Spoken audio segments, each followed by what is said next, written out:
Welcome back to Newsday. Let's go live to our panel. Darren Barnett and Jason Falinski. Jason, first to you. Less than 2 days now till polling day. About 40% of expected turnout already having voted, had their say. What's your read on things this late in the campaign, Jason? Well, you'd probably prefer to be Labor at this point, Kieran, than the Liberal Party or than my side of the fence. But it's still pretty volatile out there. I don't think anyone can call it yet.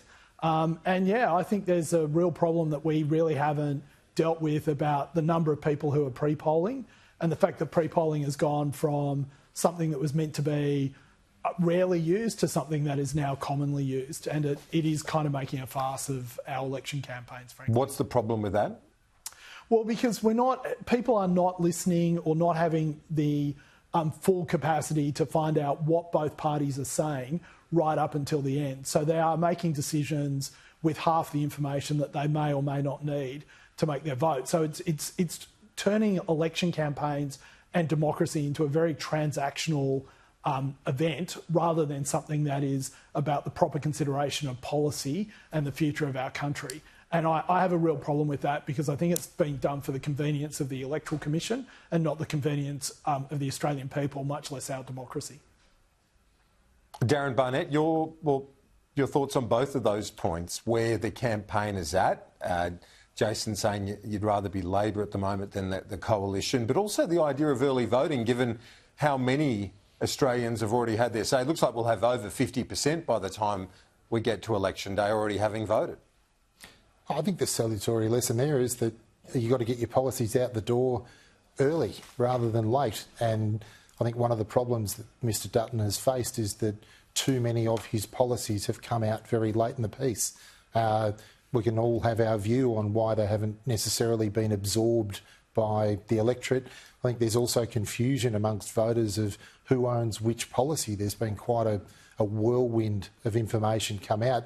But you deal with the circumstances you've got, and we do have early voting. There was an expectation it would be a significant number of people, therefore you measure your campaign accordingly.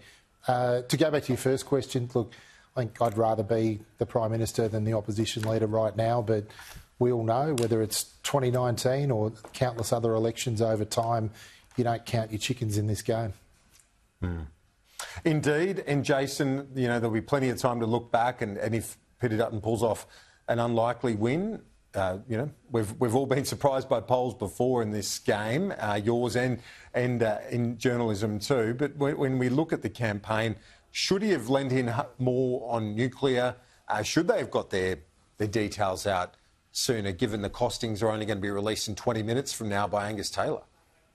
Look, I don't think it's about policy per se, though that absolutely adds to the narrative. It's about your philosophical view on how you can make the lives of ordinary Australians or working Australians better and easier in the next 3 years. And I don't think walking into this campaign that we had established what that narrative was. So Darren and I were talking earlier, and there's no doubt that if Peter Dutton had spent the last 4 weeks saying, are you better off now than you were 3 years ago, the answer would have been no. And that's the first step to establishing what you need to get people to change their vote. But you need to also present them with how things could be better. And I think the problem that we've had, as Darren just said then, is that we've been releasing policy at the same time the Labor Party has, and people have fairly got confused about who owns what policy. So, look, if things don't... Look, regardless of whether we win or lose on Saturday, the thing that we need to get better at is developing narrative for the full 3 years rather than waiting for the campaign to do that. Yeah, indeed. Just finally, Darren, that issue of confusion, who stands for what. The Prime Minister in front of the Medicare banner, day in, day out, really trying to say that was his issue. The basis for his re-election bid was laser-like on that policy, where the other side has had distractions and so on. He's brought it back to Medicare every single chance he can.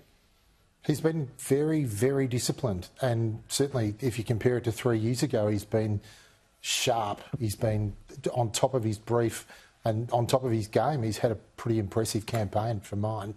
And I think you do contrast that.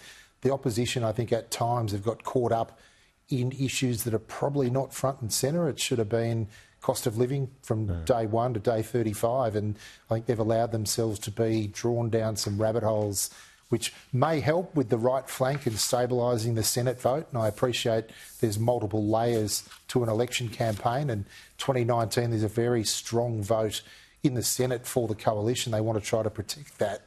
But equally, you've got to win your elections from the centre, and I just don't think they've spent enough time there. Darren and Jason, gents, thank you. It's been a busy day. Thank you for making the time for us, and make sure you make the time to watch our coverage on Saturday. The best election night coverage